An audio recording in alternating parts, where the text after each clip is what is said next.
আল্লাহ নবী এখন বললেন, ও মক্কাবাসীরা, একদল ডাকাত পাহাড়ের পিছনে লুকিয়ে আছে, একটু পরেই তোমাদের লোকালয়ে হামলা করবে, তোমাদের অর্থগুলো ছিনিয়ে নিবে, তোমাদের জান মালের ব্যাপক ক্ষতি হবে। তোমরা আমার কথা বিশ্বাস করবা কিনা?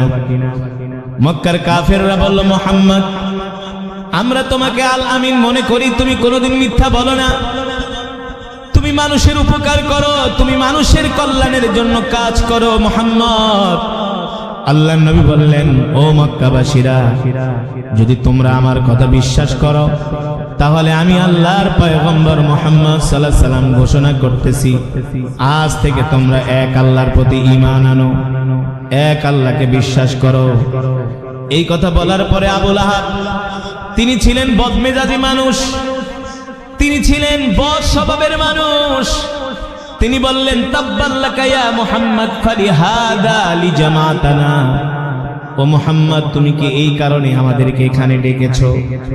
এই কথা বলে আবু লাহাব আমার নবীকে আক্রমণ করার জন্য তার ডান হাত উঠায়া আল্লাহর নবীর দিকে নেওয়া শুরু করলো। আল্লাহ তাআলা কোরআনুল কারীমের আয়াত নাজিল করে দিলেন, তাব্বাত ইয়াদা আবি লাহাবিন ওয়া তাব মা আগনা আনহু মালুহু ওয়া মা কাসাব সায়াসলা নারান যাতা লাহাবিন ওয়া ইমরাতুহু হাম্মালাতাল হাতাব ফি জিদিহা হাবলুম মিন মাসাদ। আল্লাহ রাব্বুল আলামিন বলে, জিবরাইল, যাও যাও যাও, তাড়াতাড়ি যাও আবু লাহাবের হাত ধরো। আবু লাহাব উদ্যত হয়েছে আমার নবীর উপরে আক্রমণ করার জন্য, আমার হাবিবের উপরে আবু লাহাব চড়াও হয়েছে। আবু লাহাব আমার হাবিবকে আক্রমণ করার জন্য যে এক হাত উঠাইছে, আমি আল্লাহ আবু লাহাবের এক হাত না, আমি আল্লাহ আবু লাহাবের দুই হাতকে ধ্বংস করে দিব, দুই হাতকে ধ্বংস করে দিব। শুধু আবু লাহাবের দুই হাত ধ্বংস হবে না, ওর মাল, ওর সম্পত্তি, ওর পরিবার পরিজন সবগুলোকে আমি আল্লাহ ধ্বংস করে দিব। আবু লাহাবের কোন অস্তিত্ব আছে? আছে। যারা ক্ষমতায় ছিলেন, আমরা ওই ভাইদেরকে অনেক বুঝাইছি যে ভাই, ক্ষমতা পায়া এত বাড়াবাড়ি করে, আলেমদের উপরে, ইসলামপন্থীদের উপরে এত চড়াও হয়েন না, ঠিক কিনা বলে? এই যে আজকে এখানে মাহফিল করতেছেন, কোন পুলিশের অনুমতি লাগছে? হ্যাঁ, বাংলাদেশে মাহফিল করার জন্য পুলিশের অনুমতি কেন লাগবে? পুলিশ তো আমাদের গোলাম, ওরা তো আমাদের চাকর, আমাদের পয়সা দিয়ে পুলিশের বেতন হয়, ঠিক কিনা বলেন? ওরা হলো প্রজাতন্ত্রের কর্মচারী। আগে মাহফিল করতে গেলে থানার ওসিরে যায় 5 কেজি তেল মাখতে না, সুরে সরিষার তেল মাইকা ঠাইকা, ওসির কি বাবারে কথাই কয় না, এই যে ওয়াজ করতে পারবেন না। গত 2 দিন আগে আমি কুমিল্লা এক ওয়াজে গেছি, গত বছর বলে ওসি ধমক মারে মাহফিল কমিটির সভাপতি, এই মিয়া ওয়াজ করতেছেন, অনুমতি নিছেন আমার থেকে? অনুমতি না নিয়ে ওয়াজ করেন কেন? দেশটা কি তোর বাপের? এই দেশ স্বাধীন দেশ, এই দেশ মুসলমানের দেশ, ঠিক কিনা বলেন? হ্যাঁ, আমরা ওদেরকে বুঝাইছি যে ভাই, ক্ষমতা পায় এত লাফায়েন না, এত লাফায়েন না। বাংলাদেশের মানুষ ভাবতেও পারে নাই তাদের পতন হবে, ভাবতে পারছে? যেখানে যেতাম সেখানে আইসা সেনাবাহিনীর লোকজন পর্যন্ত কইতো, হুজুর খালি দোয়া করেন। ইমামুল আম্বিয়া, সকল নবীদের ইমাম, সাইয়্যিদুল মুরসালিন, সকল নবীদের সরদার, খাতামুন নবিয়্যিন, যেই নবীর পরে এই পৃথিবীতে আর কোন নবীর আগমন হবে, যেই নবীর পরে এই পৃথিবীতে আর কোন নবীর আগমন হবে না। আল্লাহ তাআলা যেই নবীর কথা কোরআনে বলেছেন, ওয়ামা আরসালনাকা ইল্লা রাহমাতাল লিল, মাশাআল্লাহ, আমাদের নবী হলো রহমত, আমাদের নবী হলো বরকত, ঠিক কিনা বলেন? সেই নবীর উপরে আল্লাহ তাআলা কোরআন নাজিল করে বলেছেন, নবী, আপনি মক্কার জমিনে কোরআনের দাওয়াত দেন, মক্কার কাফেরদেরকে কোরআনের দাওয়াত দেন, মক্কার কাফেরদেরকে তাওহীদের দাওয়াত দেন, মক্কার কাফেরদেরকে রিসালাতের দাওয়াত দেন। আল্লাহর নবী মক্কার কাফেরদের সামনে যখন কোরআনের দাওয়াত দিতে লাগলেন, মক্কার কাফেররা এই কোরআন তেলাওয়াতে বাধা দিয়েছিল। ঠিক কিনা বলে? বাংলাদেশেও কিছু সেই আবু জেহেলদের চালা চামুন্ডারা আছে কি আছে, যারা কোরআনের তেলাওয়াতে বাধা দিয়েছিল। ঠিক কিনা বলেন? যারা কোরআন তেলাওয়াতে বাধা দেওয়ার কারণে যারা হারাম জিনিসকে হালাল করার চেষ্টা করেছিল। ঠিক না? ইসলামে ভাস্কর্য বানানো কি, মূর্তি বানানো কি? সেই মূর্তি যদি হয় কোনো সাহাবার তাও হারাম, সেই মূর্তি যদি হয় কোনো আল্লাহওয়ালার তাও হারাম, সেই মূর্তি যদি হয় কোনো পীর সাহেবের তাও হারাম। ঠিক কিনা বলে? তারা আমাদেরকে হারাম কাজকে হালাল করার বৈধতা চেয়েছিল। ওলামায়ে কেরাম হারামকে হারাম বলেছেন। ঠিক কিনা বলেন? হারামকে হারাম বলার কারণে ওলামায়ে কেরামকে জেল খাটতে হয়েছে, কারাগারে তাদেরকে বন্দী করা হয়েছে, তাদের উপরে অকাথ্য নির্যাতন জুলুম করা হয়েছে। যারা করেছিল আজকে তাদের অস্তিত্ব বিলীন আল্লাহ করে দিয়েছে।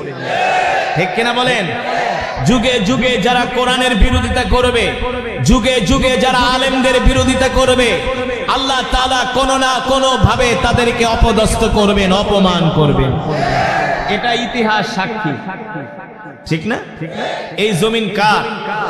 আল্লাহ তাআলা। আল্লাহর জমিনে বসে যদি আল্লাহর নাফরমানি করে, আল্লাহ কি সইতে পারে? আল্লাহকে সহ্য করবে? তুমিও কৌশল করো। আল্লাহ তাআলা বলে আমিও আসমান থেকে কৌশল করি। ওমাকারু ওমাকার আল্লাহ, আল্লাহু খায়রুল মাকিরিন। আল্লাহ তাআলা বলেন নবী, কাফেররাও কৌশল করে, ষড়যন্ত্র করে, আমি আল্লাহ তাদের কৌশলের বিরুদ্ধে পাল্টা কৌশল অবলম্বন করি। আল্লাহ তাআলার কৌশলের কাছে কাফের, মুশরিক, বেঈমান, নাস্তিকদের কৌশল পণ্ড হয়ে যায়, ভণ্ডল হয়ে যায়। ঠিক কিনা বলেন? মুসলমান যে কোরআন আল্লাহর নবী মক্কার জমিনে তেলাওয়াত করতেন, মক্কার কাফেরদেরকে দাওয়াত দিতেন, এই কোরআনের তেলাওয়াতে মক্কার কাফেররা বাধা দেওয়ার কারণে আল্লাহ তাআলা ঘোষণা করলেন, আলা লাহুল খালকু ওয়াল আমর তাবারাকাল্লাহু রাব্বুল আলামিন। নবী আপনি মক্কার কাফেরদেরকে ভয় করবেন না, মক্কার কাফেরদের সামনে মাথা নত করবেন না। আপনি বুক উঁচু করে, কোমর সোজা করে মক্কার কাফেরদের সামনে ঘোষণা করে দেন, আলা লাহুল খালকু ওয়াল আমর তাবারাকাল্লাহু রাব্বুল আলামিন। এই মক্কার কাফেররা শুনে রাখো, আমি আল্লাহর পয়গম্বর মুহাম্মদ সাল্লাল্লাহু আলাইহি সাল্লাম ঘোষণা করতেছি, আজ থেকে আসমান যার আইন চলবে তা, জমিন যার বিধান চলবে তা। ঠিক কিনা বলেন? যেই কোরআনের তেলাওয়াত শুনলে পাথরের মতো হৃদয়টা মোমের মতো গলে যায়। বলে কি গলে না? ভালো লাগে কি লাগে না? কোরআন তেলাওয়াতের চেয়ে শ্রুতিমধুর তেলাওয়াত, শ্রুতিমধুর কোন বাণী এই পৃথিবীর জমিনে আর হতে পারে? যেই কোরআনুল কারীমের তেলাওয়াত শুনে কাফেররা পর্যন্ত কালেমা পড়ে মুসলমান হয়ে গিয়েছে। ঠিক কিনা বলেন? সেই কোরআনের আইন যদি বাংলার জমিনে প্রতিষ্ঠিত হয়ে যায়, সেই কোরআনের শাসন যদি প্রতিষ্ঠা হয়, কেমন হবে? কেমন হবে? আল্লাহু আকবার। এখন তো পকেটে 500 টাকা নিয়ে আপনি জিরাবো যান, জিরাবত থেকে গুলিস্তানের বাসে ওঠেন, দেখবেন বাস থেকে নামার সাথে সাথে আপনার 500 টাকা হালকা রঙিন ফুটু। হ্যাঁ, ঠিক না? পকেট মার আপনার 500 টাকা পকেট মেরে নিয়ে যাবে, কিংবা আপনার জামা একেবারে ব্লেড দিয়ে কেটে নিয়ে যাবে। আর কপাল ভালো হইলে আসলে আর বিলের ভিতরে খাম্বার লাগে বাঁধবে। কথা বলে সঠিক না বেঠিক? কিন্তু আল্লাহর কোরআনের আইন যদি বাংলার জমিনে প্রতিষ্ঠা হয়ে যায়, সংসদ থেকে যদি কোরআনের আইন পাস হয়, আপনি 500 টাকা কেন, 5 লক্ষ কেন, 5 কোটি টাকা হাতে নিয়ে আপনি রাস্তায় বের হবেন। পকেট মার, চোর, ডাকাত তো দূরের কথা, শয়তানও আপনার দিকে ভুলেও তাকাবে না। কথা বলেন? কারণ শয়তানও ভুলে তাকাবে না, জানে যদি আমি এখন তার থেকে টাকা ছিনতাই করি, আগামীকাল সকালে আল্লাহর বাহিনী আমাকে ধইরা সবার সামনে হাত কেটে দিবে। ঠিক কিনা বলেন? সৌদি আরবে তেমন কোনো কোরআনের আইন নাই, মাত্র হাতে গোনা 3-4টা কোরআনের আইন আছে। সৌদি আরবে ধর্ষণ একেবারে জিরোর কোঠায়, ধর্ষণ ইফটিচিং। আর বাংলাদেশে ধর্ষণ তো প্রতিনিয়ত হচ্ছে। বাংলাদেশে যেভাবে ধর্ষণ হচ্ছে আইয়ামে জাহেলিয়াতকে হার মানায়, ঠিক কিনা বলেন? আর সৌদি আরবে আপনি একটা নারীর দিকে চোখ তুলেও তাকাইতে পারবেন না, চোখ তুলেও তাকাতে পারবেন না, আপনাকে পুলিশ এসে অ্যারেস্ট করবে। কারণ কি? ধর্ষণ তো দূরের কথা, কোন নারীর দিকে চোখ তুলে তাকালে পুলিশ এসে অ্যারেস্ট করে আপনাকে জেলখানায় ঢুকাবে। আর যদি ধর্ষণকে ধরতে পারে, ধর্ষককে তাকে পাথর মেরে হত্যা করা হবে, ঠিক কিনা বলেন? কোন চোরকে যদি ধরা হয়, চোরের হাত কেটে দিলে ওই চোর কোনোদিন আর চুরি করবে? এই এলাকার যদি কোনো চোর ধরা হয় আর ওই চোরকে যদি এই কলেজ মাঠে এনে হাজারো মানুষের সামনে যদি তার হাতের কবজি কেটে দেয়, কোনোদিন আর ওর দেখা দেখি কোনো চোর চুরি করার সাহস পাবে? জোরে বলুন, সাহস পাবে না। এই কারণে বাংলাদেশে যেই দুর্নীতি হয়, কয় টাকার বাংলাদেশের যেই বাজেট হয়, কয় টাকার আর কাজ হয়? যদি বাজেট হয় 5,000 কোটি টাকা, চুরি করে খায়াই ফালায় 3,000 কোটি টাকা, ঠিক কিনা বলেন? 2,000 কোটি টাকা দিয়ে কাজ করে, আর ওই 2,000 কোটি টাকা দিয়ে কাজ করার পরে দেখা যায় 6 মাস পরে রাস্তার পিচ ডালাই ফেটে যায়, ঠিক কিনা বলেন? আবার তো অনেক ইঞ্জিনিয়াররা রডের বদলে বাঁশও দেয়। কি দেয়? রডের বদলে কি দেয়? বাঁশ দেয়। এই দেশে যদি কোরআনের আইন প্রতিষ্ঠা হয়ে যায়, যে ইঞ্জিনিয়ার রডের বদলে বাঁশ দিব, ওদের পাছা দিয়া বাঁশ ঢুকানো হবে, ঠিক কিনা বলেন? এখন এই কথাগুলো বলবে কারা? এই কথাগুলো কারা বলবে? আলেম ওলামারা ছাড়া কখনোই হক কথাগুলো বলবে না। যারা এই রাষ্ট্র পরিচালনা করে, এই 50 বছর 55 বছরে যারা এই রাষ্ট্র ক্ষমতায় এসেছে, তারাই চুরি আর বাটপারি আর দুর্নীতি করেছে, ঠিক কিনা বলেন? যারাই এই বাংলাদেশের নেতৃত্ব দেখ না কেন, যারাই বাংলাদেশের রাষ্ট্র ক্ষমতায় আসুক না কেন, কোরআন দিয়ে যদি রাষ্ট্র পরিচালনা করা না হয়, এই দেশ তাদের হাতে নিরাপদ নয়, এই দেশের সার্বভৌমত্ব তাদের হাতে নিরাপদ নয়, এদেশের জনগণের জানমাল তাদের হাতে নিরাপদ নয়। একদল খেয়ে গেছে আর একদল খাওয়ার জন্য বসে থাকবে, এটাই চরম বাস্তবতা, ঠিক কিনা বলে?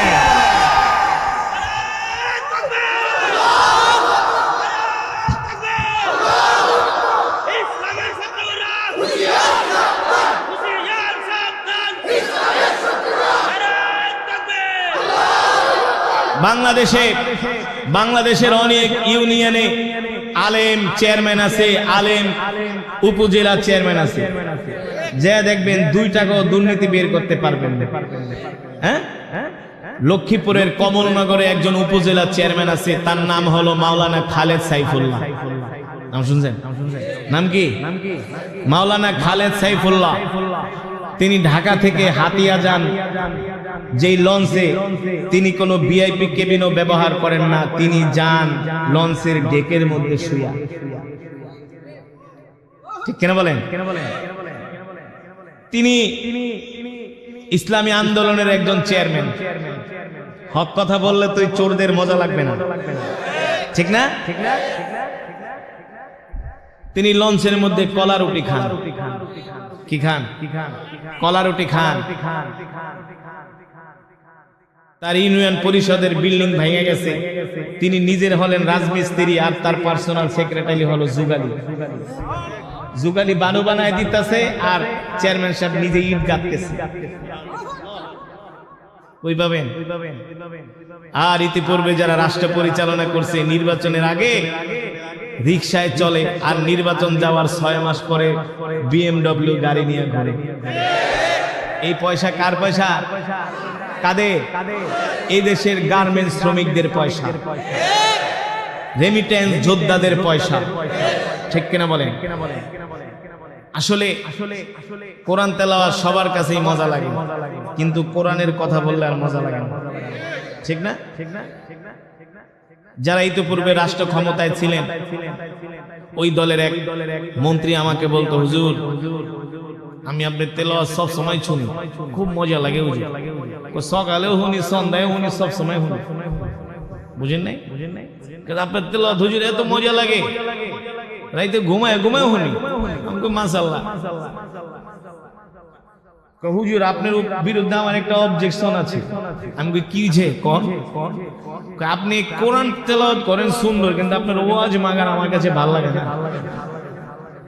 ওয়াজ কি লাগে? ওয়াজ ভালো লাগে কেমনে? ওয়াজে তো ওয়াশ হয়ে যায়। ওয়াজে কি হয়? কি হয়? ওয়াজে তো ওয়াশ হয়ে যায়। আমি ঠিকই কইছেন, আপনি ঠিকই কইছেন। ওয়াজ আপনার কাছে ভালো লাগবে কেমনে? আরে কোরআন তেলাওয়াত আবু জেহেলের কাছেও ভালো লাগতো। কথা কেন গেলা? হ্যাঁ, আল্লাহর নবী যখন মক্কায় বাইতুল্লাহ শরীফে কোরআন পড়তো, আবু জেহেল নিজেও যাইতো, রাত 3টার সময় যেত। আর আপনারা তো আইছেন রাত 9টায়, অহনো শীতে এক একজনে কাঁপতাছেন। আর আবু জেহেল যেত কয়টায়? রাত 3টা বাজে যেত, যে আল্লাহর নবীর তেলাওয়াত শুনতো। বুঝেন নাই? তা আমি ওই লোককে বললাম যে শুনেন, কোরআন তেলাওয়াত কিন্তু আবু জেহেলও পছন্দ করতো। আল্লাহর নবী কোরআন পড়তো, আবু জেহেলও শুনতে যেত। যেদিন থেকে আবু জেহেলদেরকে ডাক দিল আল্লাহ রসুল, আবুল হাবদের ডাক দিল, চাচা এদিকে আহেন, চাচা আহেন এদিকে, আপনারা কি আমাকে ভালোবাসেন? বাতি যেটা কথা বলে ভালোবাসি মানে তোমার লেগে জীবন দিয়ে দিব। তোমার সত্যবাদী তো আমরাই উপাধি দিছি। বুঝেন নাই? তোমার সত্যবাদী কেটা উপাধি দিছে? আমরাই দিছি। আমরাই তো পকেটের টাকা খরচ কইরা বড় অনুষ্ঠান করে আমরা তোমার আলামিন উপাধি দিছি। আমি এমনি ওই নেতারে কথাগুলো বলছি। আল্লাহর নবী যখন আবুল হাবকে ডাক দেয়া গেছে, চাচা আপনি আমাকে কতটুকু বিশ্বাস করেন? মুহাম্মদ তোমার মতো এত ভালো মানুষ মক্কার জমিনে একজনও নাই। সুবহানাল্লাহ বলেন। আল্লাহর নবী বললেন, চাচা আমি যদি বলি এই পাহাড়ের পিছনে একদল ডাকাত লুকায় আছে, একটু পরে বাড়ি ঘরে ঢুকে হামলা করব, টাকা পয়সা সব লয়ে যাব, আমার কথা কি বিশ্বাস করবেন? তো বাদিজি একটা কথা কইলা, তোমার তোমরা আলামিনই মনে করি, তুমি তো সাদিকুল আমিন। কি বলো না বলো, তোমারে বিশ্বাস করি না মানি? আল্লাহ নবী বললেন, চাচা যদি বিশ্বাস করেন তাইলে এতদিন পর্যন্ত যে মূর্তি পূজা করছেন এগুলা ছাইরা এক আল্লাহর প্রতি ঈমান আনেন। এই কথা কওয়ার পরে তো আবুল হাব চিতে গেছে না? ওই আবুল হাবও কিন্তু আল্লাহ রাসূলের তেলাওয়াত শুনতে যেত, ঠিক কিনা বলো? যেত কি যেত না? আবু জেহেল নিজেও আল্লাহ রাসূলের তেলাওয়াত শুনতে যেত। আল্লাহ নবী এখন বললেন, ও মক্কাবাসীরা, একদল ডাকাত পাহাড়ের পিছনে লুকিয়ে আছে, একটু পরেই তোমাদের লোকালয়ে হামলা করবে, তোমাদের অর্থগুলো ছিনিয়ে নিবে, তোমাদের জান মালের ব্যাপক ক্ষতি হবে। তোমরা আমার কথা বিশ্বাস করবা কিনা? মক্কার কাফেররা বলল, মুহাম্মদ আমরা তোমাকে আল আমিন মনে করি, তুমি কোনোদিন মিথ্যা বলো না, তুমি মানুষের উপকার করো, তুমি মানুষের কল্যাণের জন্য কাজ করো মুহাম্মদ। আল্লাহর নবী বললেন, ও মক্কাবাসীরা, যদি তোমরা আমার কথা বিশ্বাস করো তাহলে আমি আল্লাহর পয়গম্বর মুহাম্মদ সাল্লাল্লাহু আলাইহি সাল্লাম ঘোষণা করতেছি, আজ থেকে তোমরা এক আল্লাহর প্রতি ঈমান আনো, এক আল্লাহকে বিশ্বাস করো। এই কথা বলার পরে আবু লাহাব, তিনি ছিলেন বদমেজাজি মানুষ, তিনি ছিলেন বদ স্বভাবের মানুষ। তিনি বললেন, তাব্বাল্লাকা ইয়া মুহাম্মদ ফালিহাদা লিজামাতানা, ও মুহাম্মদ তুমি কি এই কারণে আমাদেরকে এখানে ডেকেছো? এই কথা বলে আবু লাহাব আমার নবীকে আক্রমণ করার জন্য তার ডান হাত উঠায়া আল্লাহর নবীর দিকে নেওয়া শুরু করলো। আল্লাহ তাআলা কোরআনুল কারীমের আয়াত নাজিল করে দিলেন, তাব্বাত ইয়াদা আবি লাহাবিন ওয়া তাব মা আগনা আনহু মালুহু ওয়া মা কাসাব সায়াসলা নারান যাতা লাহাবিন ওয়া ইমরাতুহু হাম্মালাতাল হাতাব ফি জিদিহা হাবলুম মিন মাসাদ। আল্লাহ রাব্বুল আলামিন বলে, জিবরাইল যাও যাও যাও, তাড়াতাড়ি যাও আবু লাহাবের হাত ধরো। আবু লাহাব উদ্যত হয়েছে আমার নবীর উপরে আক্রমণ করার জন্য, আমার হাবিবের উপরে আবু লাহাব চড়াও হয়েছে। আবু লাহাব আমার হাবিবকে আক্রমণ করার জন্য যে এক হাত উঠাইছে, আমি আল্লাহ আবু লাহাবের এক হাত না, আমি আল্লাহ আবু লাহাবের দুই হাতকে ধ্বংস করে দিব। দুই হাতকে ধ্বংস করে দিব। শুধু আবু লাহাবের দুই হাত ধ্বংস হবে না, ওর মাল, ওর সম্পত্তি, ওর পরিবার পরিজন সবগুলোকে আমি আল্লাহ ধ্বংস করে দিব। আবু লাহাবের কোন অস্তিত্ব আছে? আছে? আছে? যারা ক্ষমতায় ছিলেন আমরা ওই ভাইদেরকে অনেক বুঝাইছি যে ভাই ক্ষমতা পায়া এত বাড়াবাড়ি করা, আলেমদের উপরে, ইসলামপন্থীদের উপরে এত চড়াও হয়েন না, ঠিক কিনা বলে? এই যে আজকে এখানে মাহফিল করতেছেন, কোন পুলিশের অনুমতি লাগছে? হ্যাঁ, বাংলাদেশে মাহফিল করার জন্য পুলিশের অনুমতি কেন লাগবে? পুলিশ তো আমাদের গোলাম, ওরা তো আমাদের চাকর, আমাদের পয়সা দিয়ে পুলিশের বেতন হয়, ঠিক কিনা বলেন? ওরা হলো প্রজাতন্ত্রের কর্মচারী। আগে মাহফিল করতে গেলে থানার ওসিরে যায় 5 কেজি তেল মাখতে না, সুরে সরিষার তেল মাইকা ঠাইকা, ওসির কি বাবারে কথাই কয় না, এই যে ওয়াজ করতে পারবেন না। গত 2 দিন আগে আমি কুমিল্লা এক ওয়াজে গেছি, গত বছর বলো ওসি ধমক মারে মাহফিল কমিটির সভাপতি, এই মিয়া ওয়াজ করতেছেন, অনুমতি নিছেন আমার থেকে? অনুমতি না নিয়ে ওয়াজ করেন কেন? দেশটা কি তোর বাপের? এই দেশ স্বাধীন দেশ, এই দেশ মুসলমানের দেশ, ঠিক কিনা বলেন? হ্যাঁ, আমরা ওদেরকে বুঝাইছি যে ভাই ক্ষমতা পায় এত লাফায়েন না, এত লাফায়েন না। বাংলাদেশের মানুষ ভাবতেও পারে নাই তাদের পতন হবে, ভাবতে পারছে? যেখানে যেতাম সেখানে আইসা সেনাবাহিনীর লোকজন পর্যন্ত কইতো হুজুর খালি দোয়া করেন, পরিবর্তন হবে। যেদিন পরিবর্তন হবে কড়াই গন্ডায় বুঝাই দেন। কিন্তু আপনাদের তো আল্লাহর প্রতি ঈমান ছিল না, বিশ্বাস কম ছিল, ঠিক কিনা বলেন? বিশ্বাস কম ছিল, কিন্তু আমরা আলেম ওলামারা বিশ্বাস করতাম আল্লাহর সাহায্য আসবে, আসবে। এই দেশের আলেম ওলামারা, ইসলামপন্থীরা যে নির্যাতন সহ্য করেছে এগুলো আপনারা কল্পনাও করতে পারেন, ঠিক কিনা বলেন? কল্পনাও করতে পারেন না।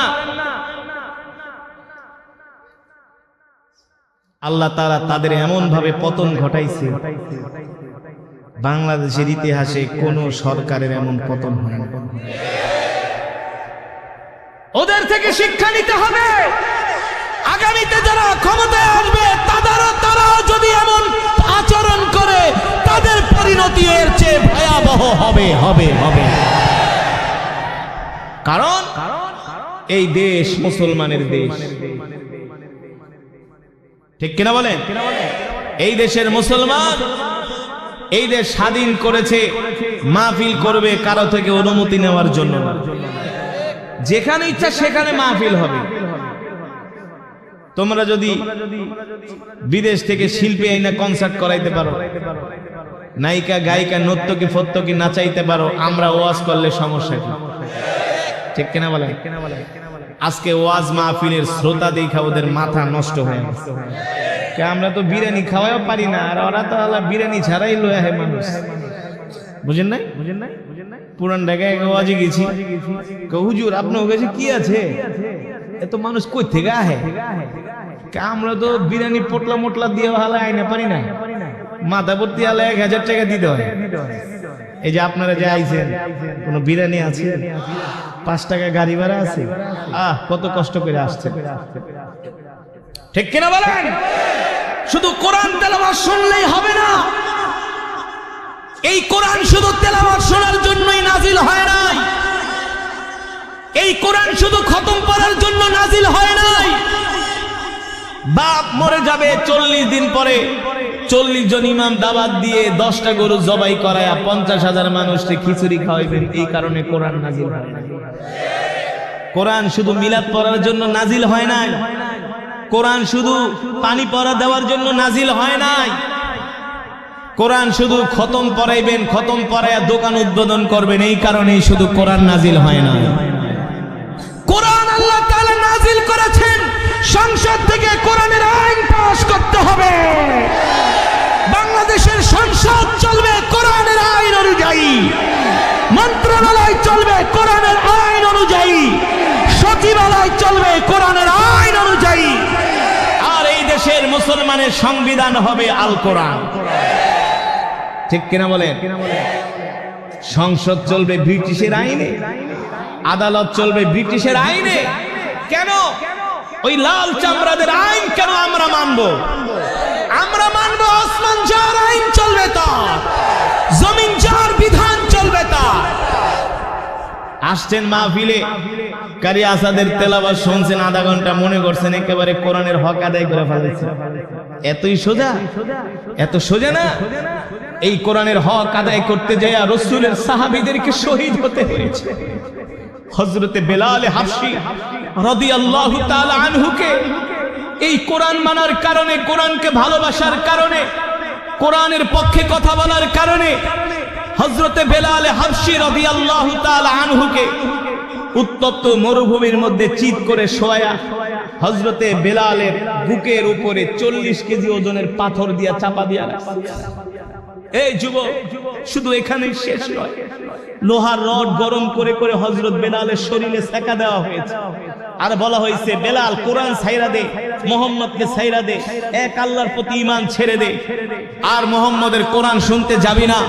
হযরত বেলাল হাবশী বলছে, তোমরা আমাকে মারতে মারতে শহীদ করে ফেলতে পারো, কিন্তু আল্লাহর পয়গম্বরের কোরআন শোনা থেকে আমি এক মুহূর্তের জন্য বিরত হব না। এক মুহূর্তের জন্য আমাকে সরায় রাখতে পারবা না। ঠিক কিনা বলেন? এই কারণে মুসলমান শুধু ওয়াজ মাহফিল, কেরাত মাহফিল দিয়া, খতমে তারাবি পড়াই কোরআনের হক আদায় হবে না। ওরা আমাদেরকে যদি গণতন্ত্র দিয়া শাসন করার চেষ্টা করে, আমরা ওদেরকে কোরআনের তন্ত্র দিয়া শাসন করার চেষ্টা করব। ওদের চেয়ে আমাদের কোমর কিন্তু দুর্বল নয়, ওদের চেয়ে আমাদের কোমর সোজা। ঠিক কিনা বলেন? আমাদেরকে বলতে হবে বুক উঁচা করে, আমরাও বাংলার জমিনে কোরআনের শাসন চাই। ঠিক কিনা বলেন?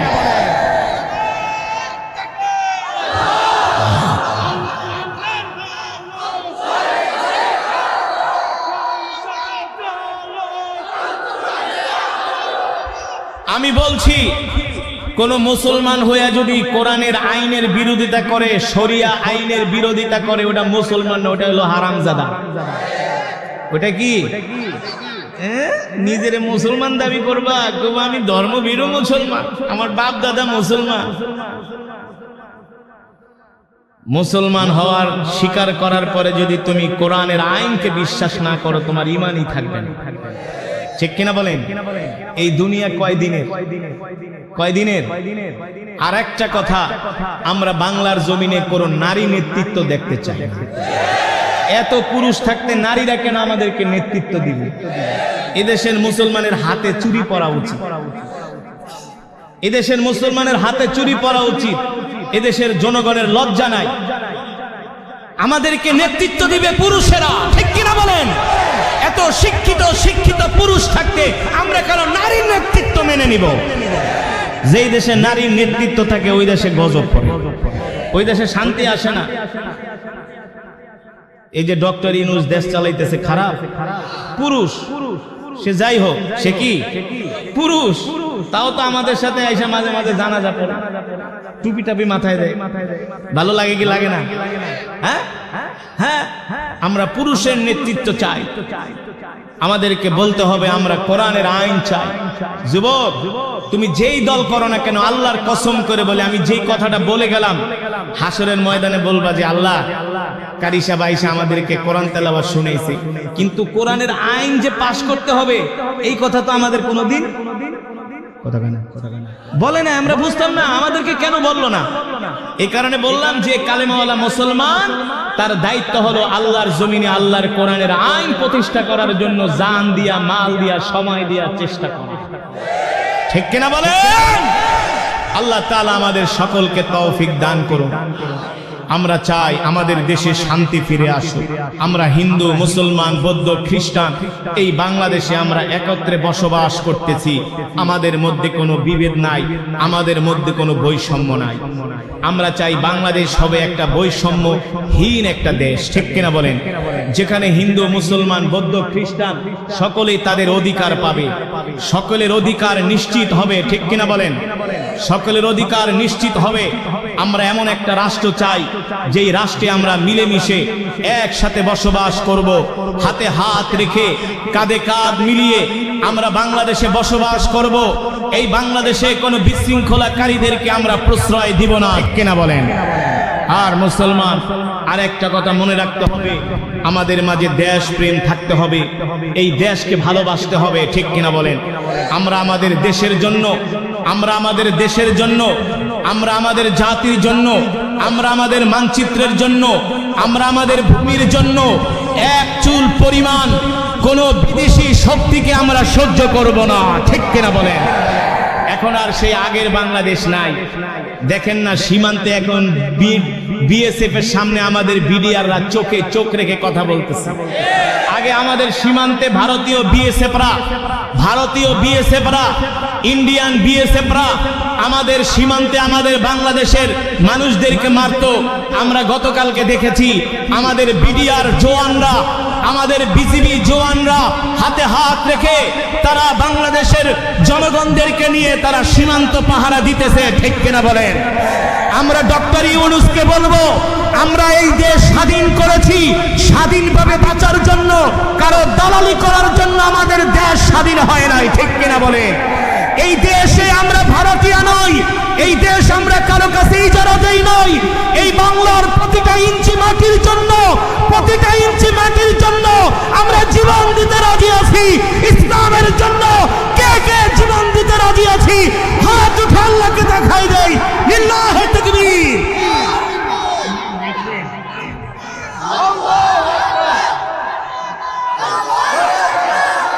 বসেন বসেন বসেন। এতক্ষণ যে কথাগুলো বললাম, আল্লাহ তাআলা আমাদেরকে আমল করার তৌফিক দান করুন। মৃত্যুর আগ পর্যন্ত যেন আমরা কোরআন অনুযায়ী চলতে পারি, আল্লাহ তাআলা আমাদের তৌফিক দান করুন। এই আশাই প্রত্যাশা ব্যক্ত করে আমি আমার সংক্ষিপ্ত আলোচনার তেলাওয়াত এখানে শেষ করছি। ওমা আলাইনা ইল্লাল বালাগ, নাসরুম মিনাল্লাহি ওয়া ফাতহুন করিব ওয়া বাশশিরিল মুমিনিন।